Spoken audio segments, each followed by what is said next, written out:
Allez, tout de suite, on va rejoindre la région parisienne, peut-être à Paris, je pense, avec Guillaume de Rachinois, le patron de Moustique Audio. Bonjour Salut Guillaume.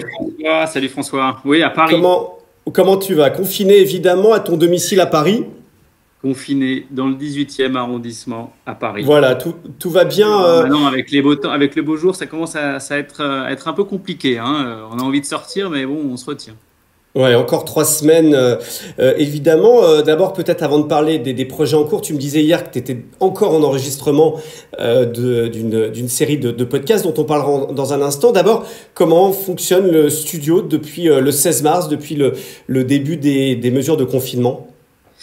Bah, d'abord, il faut l'avouer, le studio tourne un peu au ralenti, hein, en termes en tout cas en termes de vente, puisque bah, on a moins de commandes qui arrivent, on a moins de demandes de devis, on a moins d'opérations chez les clients, évidemment, puisque notre studio est quand même spécialisé dans du podcast d'entreprise. Donc, on se déplace dans les entreprises, on va faire des reportages auprès des collaborateurs.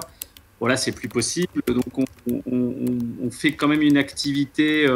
On tourne un peu au ralenti, mais ce qui nous laisse aussi le temps, et c'est quand même un privilège. On parle de cet arrêt, évidemment. Beaucoup de studios vont parler de cette activité au ralenti. Mais je pense qu'il faut aussi saisir cette opportunité pour faire ce qu'on n'a pas l'habitude de faire quand on gère ou quand on travaille dans un studio.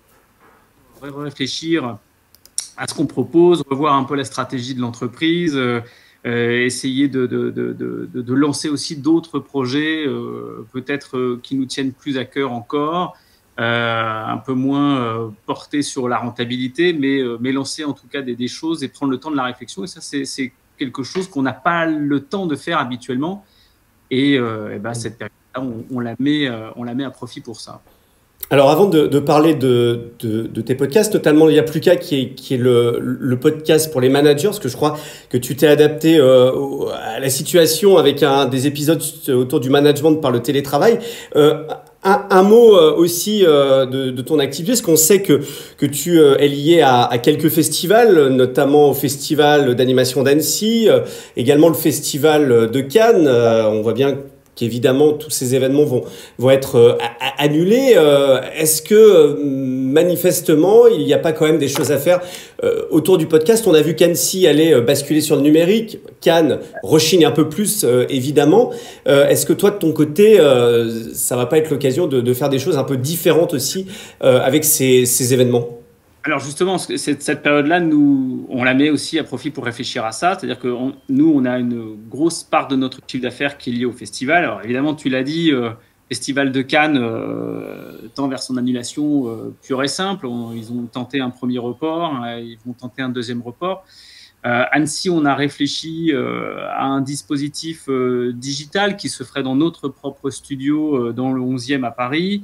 Oui, c'est des solutions alternatives qu'on essaye d'imaginer.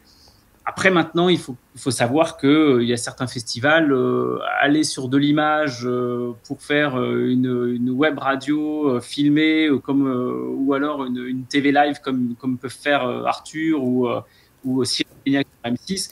C'est des choses qu'on envisage de faire pour donner un peu plus de vie, un peu plus de corps et d'image à ces là, puisque quand même le sujet principal, ça reste du film, ça reste de la vidéo, ça reste de l'image, donc il faut quand même proposer des choses dans lesquelles on a de l'image et de la vidéo, mais on a quand même certains freins aussi, des verrous qui, pour Cannes par exemple, on ne peut pas aller sur les terrains de Canal+, on ne peut pas aller sur le terrain de la télévision pure et simple qui sont tenus par d'autres médias, par des systèmes d'accords. Donc là, c'est compliqué pour Cannes.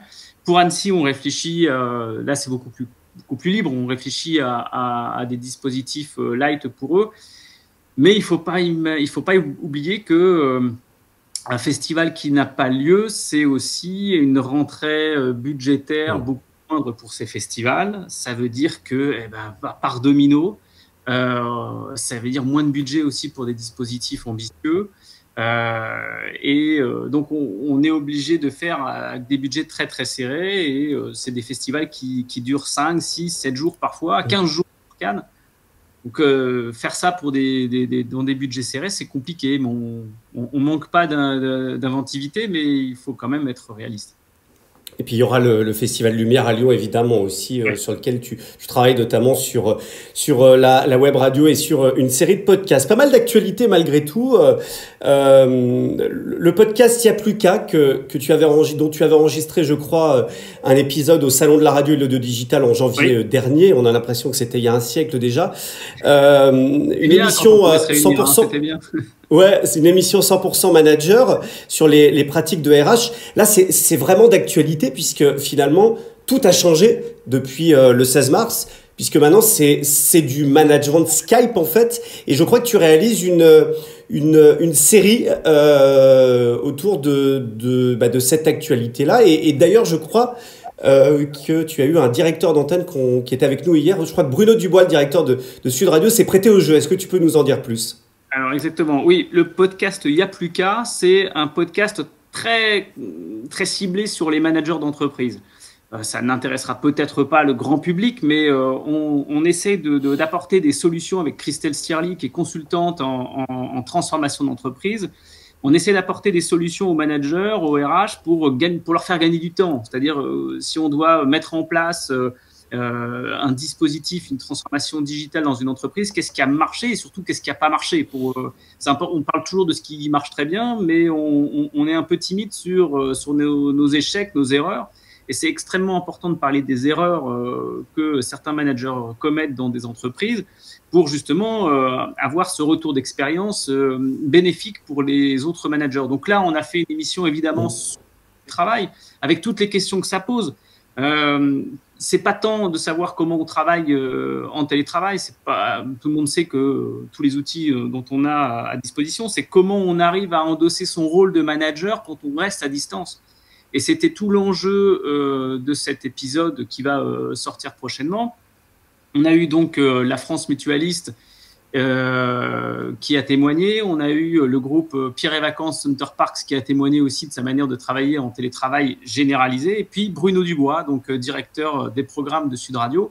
Et ce qui nous a intéressé, c'est comment il arrive à manager ses équipes quand il est à distance avec cette pression forte du direct, en fait, de cette actualité chaude. Comment on arrive à être réactif malgré cette distance et toutes les questions que ça pose pour les collaborateurs qui travaillent à distance depuis maintenant plus d'un mois.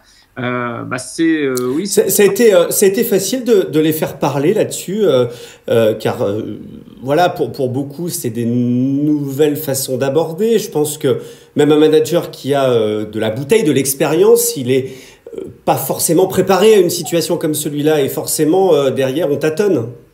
Oui, c'était très étonnant parce que ce qu'ils nous ont dit, c'est que même un manager qui a de l'expérience, il s'est confronté à une première difficulté, c'était le fait de ne pas savoir et de ne pas avoir de réponse précise à donner à ses collaborateurs, à ses équipes. Alors qu'aujourd'hui, on sait que le 11 mai, on devrait rentrer dans une phase de déconfinement. Mais quand on a une annonce pareille par le président de la République, eh bien, on n'imagine pas le nombre de questions derrière que les RH viennent subir. C'est-à-dire comment on va sortir, nous, du déconfinement. Est-ce qu'on va tous repartir au travail le 12 mai? Donc, c'est des questions auxquelles parfois ils n'arrivent pas à répondre et qui ont une forte pression psychologique auprès des salariés. Ça, on sous-estime cette pression-là, c'est-à-dire comment ça va se passer, mes enfants, si je ne peux pas si je ne peux garder et que les écoles ne réouvrent pas le 12 mai. Voilà, il y a plein de pressions qui se mettent sur le dos des managers et le fait de ne pas pouvoir répondre, pour eux, c'est un poids très, très, très compliqué. Alors, tu me posais la question de savoir si c'était compliqué aussi d'avoir leur témoignage. Non, c'est pas compliqué. Ils arrivent à témoigner assez facilement de la mise en place du télétravail, des difficultés qu'ils ont eues, de l'étonnement face à cet aspect aussi bénéfique du télétravail. Et le point aussi bénéfique de ce télétravail, c'est la productivité. Beaucoup de managers se sentent plus productifs quand ils travaillent de chez eux parce qu'ils ne sont pas dérangés par une pollution un peu type la pause café, la pause clope, les discussions au travail et les sujets un peu parasites qu'on arrive à avoir au bureau. Donc ça, c'est très étonnant. Mais voilà, il va y avoir, je pense, un avant et un après confinement et le télétravail qui bénéficiait pas forcément d'une image toujours très positive. Là, ça a cassé complètement tous les verrous. Et ça, c'était intéressant. Il sort quand ce podcast? Il n'y a plus qu'à. On est en train de le monter, donc il devrait sortir lundi, lundi ou mardi, grand maximum. Disponible sur toutes les plateformes de podcast et gratuitement. Toutes les plateformes, voilà. Un mot très rapidement, Guillaume, de parentalité. C'est peut-être aussi l'autre facette de cette crise que nous connaissons avec des sujets sur l'adolescence et autour de la parentalité. Là aussi, je crois que les enregistrements sont en cours. Il y a énormément de choses à dire en ce moment, car on se retrouve avec les enfants à la maison. Je crois que c'est ton cas. Il n'y a plus d'école. L'école n'existe plus depuis plus d'un mois et ça pose pas mal de questions sur la parentalité, ça. Oui, alors là, en plus, on a voulu faire une émission spéciale confinement que beaucoup de podcasteurs font aussi sur du confinement. Nous, la particularité de parentalité, c'est qu'on fait ça avec une psychanalyste qui s'appelle Mathilde Bouichou. Et on a voulu rappeler des témoignages qui étaient venus dans des épisodes différents, notamment un père de famille qui avait du mal à communiquer avec son ado.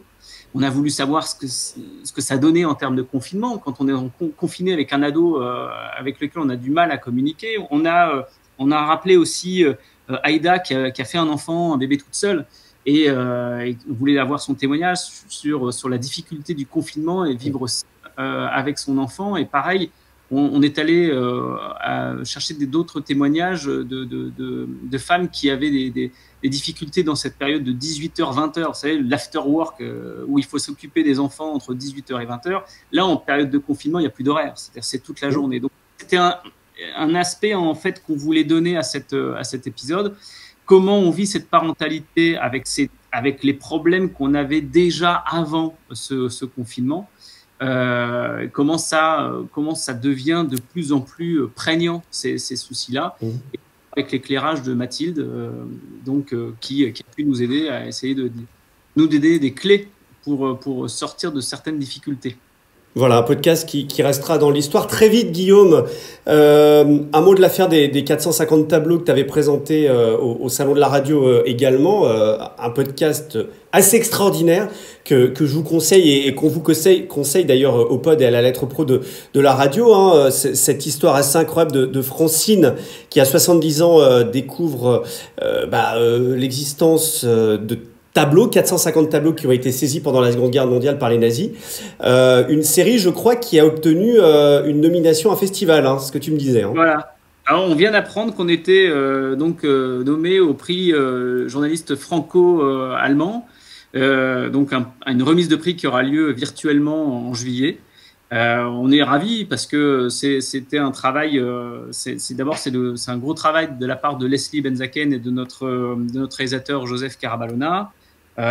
C'est un documentaire qui est sorti et qu'on a produit en même pas 3 mois, 5 épisodes avec des trajets à Berlin, des allers-retours à Berlin pour aller voir la ministre de la Culture allemande et puis une négociation avec les musées français. Enfin, oui, c'est une belle expérience. C'est aussi pour nous l'occasion aussi de montrer, et pour les équipes aussi, c'est l'occasion de produire autre chose comme type de contenu que du simple podcast d'entreprise ou du podcast de talk classique, quoi. Ça c'est un peu d'air, quoi. C'est une belle respiration. En tout cas, ça fait plaisir aux équipes et ça nous a fait plaisir aussi de le faire. Voilà, l'affaire des 450 tableaux à retrouver sur les bonnes plateformes de podcast. Merci Guillaume, bon courage évidemment à toutes les équipes de Moustique, puis à très bientôt pour de nouvelles aventures. Merci beaucoup, merci François. À bientôt. Allez, à bientôt.